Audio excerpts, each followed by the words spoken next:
Bismillahirrahmanirrahim. Assalamualaikum warahmatullahi wabarakatuh. Hari ini kita akan melanjutkan kuliah hukum acara perdata.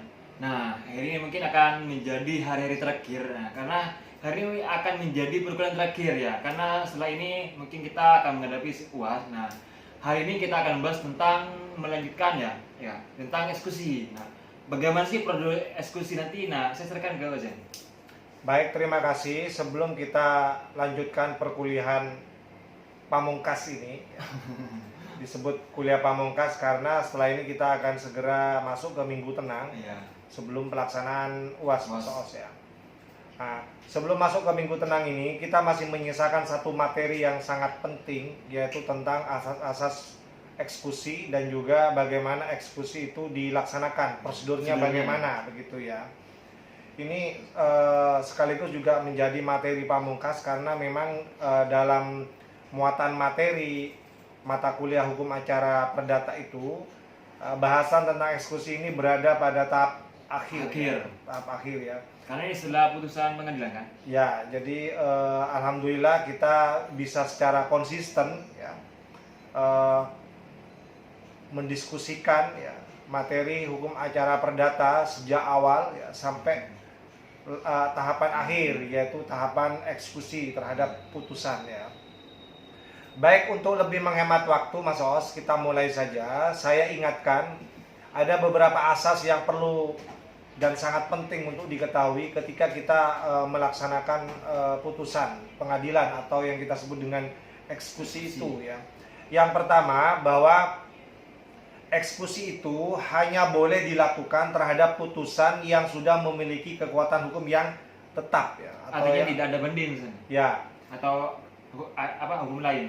Ya, jadi apa itu putusan hukum yang berkekuatan hukum tetap? Apa itu putusan yang punya kekuatan hukum yang tetap? Yaitu putusan yang sudah tidak tersedia lagi upaya hukum biasa. Jadi upaya hukum biasa sudah tidak dilakukan ya. Sehingga status dari putusan itu menjadi putusan dengan kekuatan hukum yang tetap ya, atau inkrah gitu ya. Nah, eksekusi ini bisa dilakukan terhadap putusan yang pertama adalah putusan first take yang sudah tidak lagi dimohonkan verset. Ya. Jadi sekali lagi putusan first take itu bisa dieksekusi ya, jika sudah tidak lagi ada permohonan verset. Jadi sudah tidak tersedia lagi kesempatan itu. Kemudian yang kedua, eksekusi juga bisa dilakukan terhadap putusan pengadilan negeri yang sudah tidak ada lagi permohonan upaya hukum banding. Jadi putusan pengadilan negeri sudah bisa dieksekusi jika sudah tidak tersedia lagi upaya hukum banding. Kemudian yang ketiga, eksekusi ini juga bisa dilakukan terhadap putusan pengadilan tinggi, Mas Oos ya, yang sudah tidak lagi ada permohonan kasasi, sudah tidak tersedia lagi kesempatan untuk mengajukan permohonan hukum kasasi ya. Maka putusan pengadilan tinggi itu sudah bisa diajukan permohonan untuk dilakukan eksekusi ya. Kemudian berikutnya, eksekusi ini juga bisa dilakukan terhadap putusan kasasi ya. Jadi putusan kasasi ini adalah putusan inkrah ya. Jadi kalau sudah tidak ada walaupun diajukan PK ya, walaupun diajukan PK, tapi secara teoritis, secara normatif ya, putusan kasasi ini sebenarnya sudah bisa diajukan eksekusi ya. Nah, pertanyaannya adalah kan masih ada upaya hukum lagi Pak Zen ya, ada upaya hukum luar biasa PK. Ya, tapi itu tidak termasuk. Artinya apa? Eksekusi itu bisa dilakukan terhadap putusan yang sudah tidak tersedia lagi upaya hukum biasa. Ya. Jadi kalau upaya hukum biasa sudah tidak ada, ya, upaya hukum banding sudah tidak ada, upaya hukum kasasi sudah tidak ada, dan keluar putusan kasasi itu, maka sebenarnya putusan kasasi itu sudah bisa diajukan eksekusi. Ya. Walaupun mungkin pihak tergugat masih melakukan upaya hukum luar biasa yang namanya peninjauan kembali. Ya, tapi sambil menunggu proses itu, maka sebenarnya sudah bisa dieksekusi, ya, bisa dilaksanakan eksekusi. Kemudian yang terakhir, eksekusi juga bisa dilaksanakan terhadap putusan damai, perdamaian. Jadi perdamaian yang sudah diputuskan, apalagi ini terjadi di dalam persidangan, itu kekuatan hukumnya sama dengan kekuatan putusan pengadilan, ya, putusan hakim pada umumnya. Ya. Jadi putusan perdamaian itu juga bisa diajukan eksekusi ya, untuk dilaksanakan begitu. Nah, itu yang asas yang pertama yang perlu saya sampaikan, bahwa eksekusi hanya boleh dilaksanakan terhadap putusan yang sudah punya kekuatan hukum yang tetap atau ikrah ya. Itu asas yang pertama. Kemudian asas yang kedua, eksekusi ini hanya boleh dilaksanakan jika pihak yang tanda petik dikalahkan tidak secara sukarela ya, melaksanakan putusan pengadilan. Jadi sudah dikalahkan ya, kemudian tidak punya itikat baik untuk melaksanakan ya, bahkan sudah diberikan peringatan ya oleh pengadilan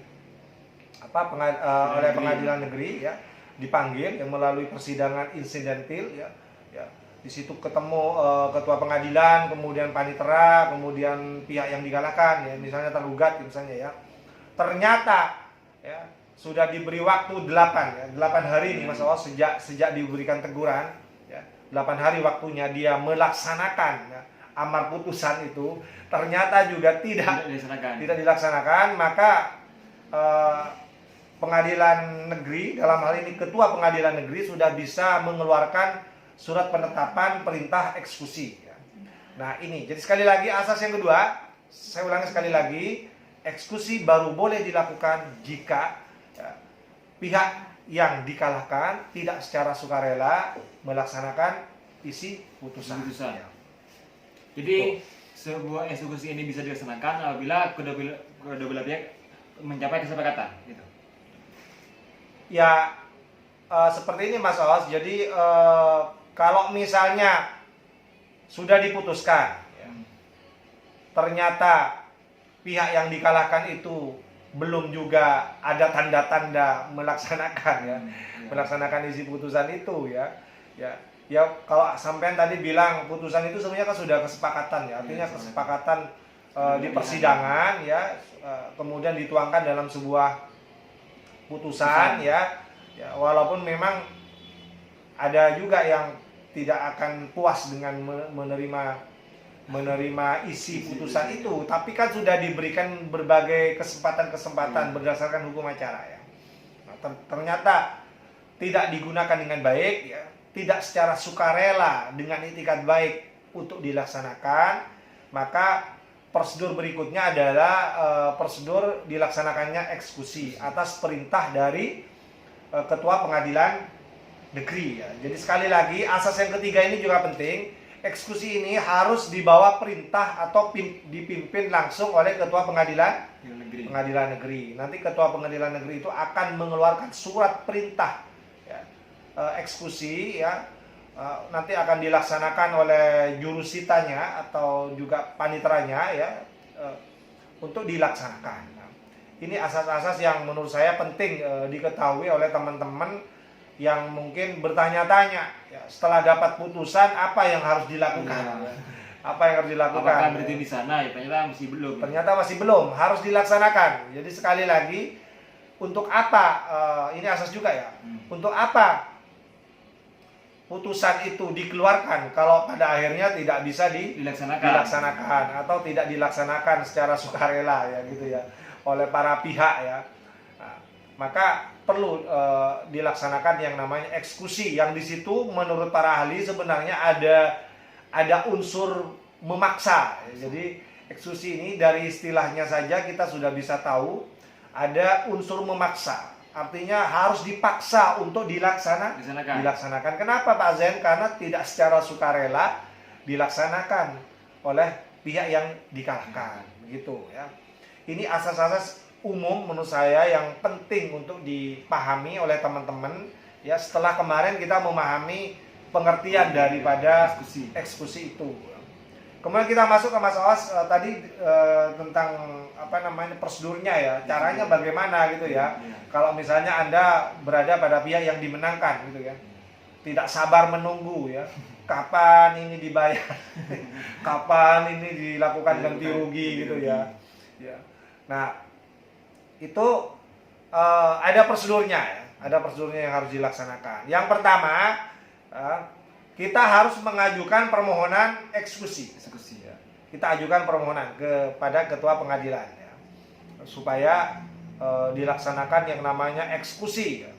Ya. Karena yang ditunggu-tunggu ya tidak juga dilaksanakan ya. Karena eksekusi ini Mas Os ada 3 sebenarnya ya. Ada eksekusi dengan cara membayar sesuatu ya. Kemudian yang berikutnya ada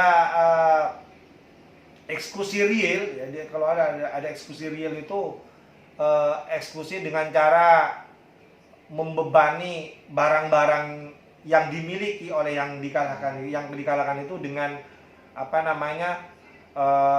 dengan sita. Ada istilah namanya eksekutorial beslak ya. Jadi barang-barang terutama barang-barang bergerak milik yang dikalahkan itu, pihak yang dikalahkan itu dibebani dengan eksekutorial beslak ya. Jadi sita eksekusi. Jadi itu macam-macam daripada eksekusi ya. Kemudian ada juga eksekusi yang berupa melakukan perbuatan. Melakukan perbuatan ya. Misalnya seperti yang saya sampaikan tadi di awal ya. Misalnya ada amar putusan yang isinya itu bersifat kondemnatoir. Kondemnatoir itu maksudnya menghukum.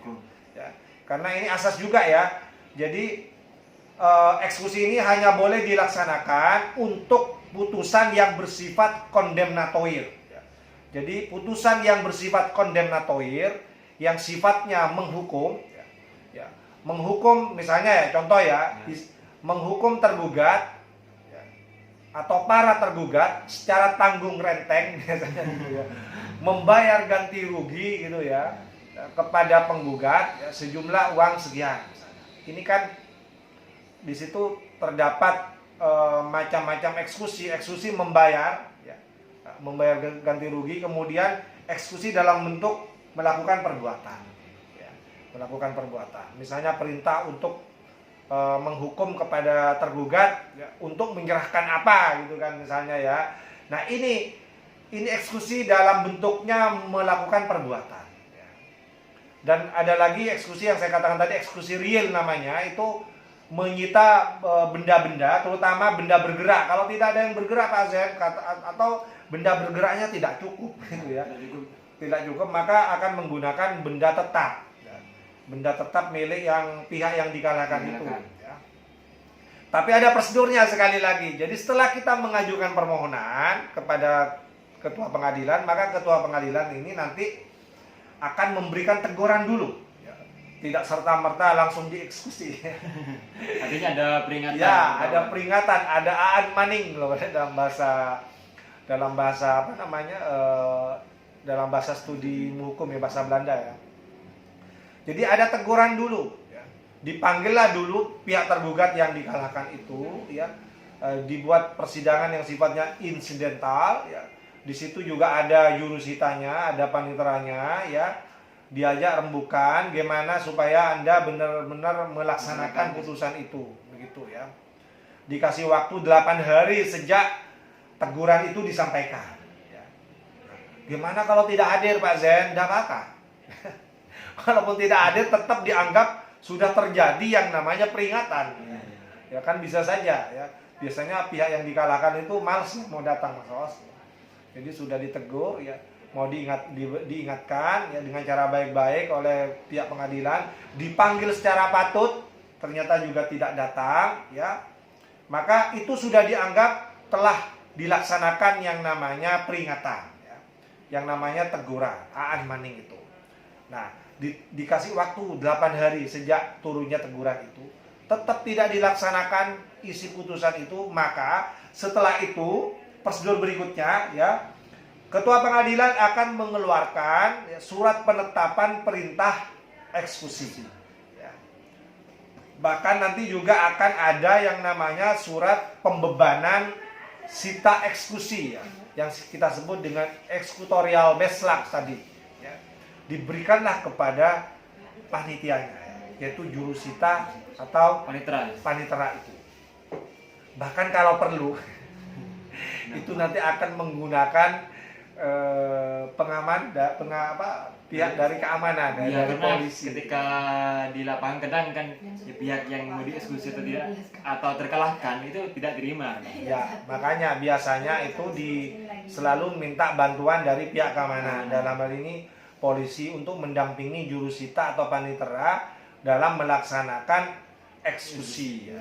Nah, nanti dalam eksekusi real ini ya, ini kan ada barang-barang yang disita, ya kan? Nah, nanti akan secara profesional ya juru sita dan panitera ini membuat berita acara eksekusi begitu. Ya. Berita acara eksekusi ini nanti akan dipakai juga untuk mendaftarkan ke kantor lelang, kantor lelang ya, bahwa akan segera dilelang barang-barang itu. Ya. Dan diumumkan secara resmi terbuka untuk umum ya, bahkan kepala desanya diberitahu gitu ya, bahwa inilah bentuk pertanggungjawaban yang terbuka, yang adil begitu ya, semua masyarakat bisa menyaksikan pelaksanaan dari eksekusi itu ya, tidak ada yang ditutupi ya. Bahkan Anda kalau mau ikut dalam program lelang itu boleh, silakan gitu ya. Jadi nanti harus buat berita acara ini, berita acara eksekusinya harus dibuat karena nanti untuk daftar ke kantor lelang Mas Oos ya, untuk kemudian dilaksanakan pelelangan dan lain-lain itu harus ada berita acara. Ya. Berita acara pelaksanaan eksekusi yang itu ditandatangani oleh juru sitanya lengkap dengan 2 saksinya Mas Oos ya. Jangan lupa ada 2 saksi ya. Nah, itu nanti yang dijadikan dasar untuk melakukan eksekusi real ya. Artinya mengeksekusi barang-barang milik pihak yang dikalahkan gitu ya. Nah, ini cerita singkat ya tentang bagaimana caranya kita melaksanakan tahap akhir dari penyelesaian perkara perdata, yaitu eksekusi ya. Jadi dan pelaksanaannya, prosedurnya bagaimana ya. Dengan bahasa yang sederhana dapat saya ceritakan seperti itu ya. Dan sudah contohnya tadi kan? Dan sudah juga ada contohnya begitu ya, tapi saya yakin mungkin ada beberapa hal yang masih belum jelas ya, kurang bisa dipahami. Kita masih punya kesempatan Mas Oos, walaupun ini adalah pertemuan terakhir, pertemuan pamungkas di semester ini ya, untuk mata kuliah hukum acara perdata ya. Tapi saya menyadari bahwa pertemuan kita ini memang sangat terbatas Mas Oos ya. Sangat terbatas ya. Karena itu dimungkinkan masih bisa dilanjutkan dalam kesempatan yang lain ya. Ya, tidak hanya di dalam perkuliahan aplikasi ini, tidak hanya dalam perkuliahan Zoom, tidak hanya perkuliahan luring ya. Kita masih punya banyak kesempatan ya. Apalagi sekarang punya banyak pilihan media yang bisa kita gunakan. Jadi walaupun berakhir perkuliahan ini secara formal, secara resmi, tapi kuliah kita masih bisa dilanjutkan ya, dalam berbagai media yang lain. Saya sangat terbuka dan sangat senang melayani teman-teman yang ingin bertanya dan mendiskusikan ya. Bahkan Mas Oos, saya juga terima beberapa email, kemudian beberapa WA, kemudian juga bahkan inbox di FB ya, karena juga disebar di beberapa grup konsultasi hukum Mas Oos ya. Ada beberapa yang juga berkonsultasi dengan kita terkait bagaimana berusaha menyelesaikan perkara perdata melalui litigasi ini ya, jalur pengadilan ini ya. Saya kira itu, mohon maaf atas segala kekurangan. Sampai jumpa pada pertemuan berikutnya dalam kuliah yang lain ya. Insya Allah kalau kita semuanya masih diberikan kesempatan ya, sehat walafiat ya, kita akan ketemu pada perkuliahan yang lain ya. Baik, terima kasih sekali lagi atas perhatian dan kerjasamanya selama ini. Selebihnya saya kembalikan kepada Mas Oos. Terima kasih Mas. Ya, itulah teman-teman seputar kuliah ini. Ya, semoga kita diberi kesehatan dan jangan lupa patuhi protokol kesehatan. Kita tutup perjumpaan hari ini. Assalamualaikum warahmatullahi wabarakatuh.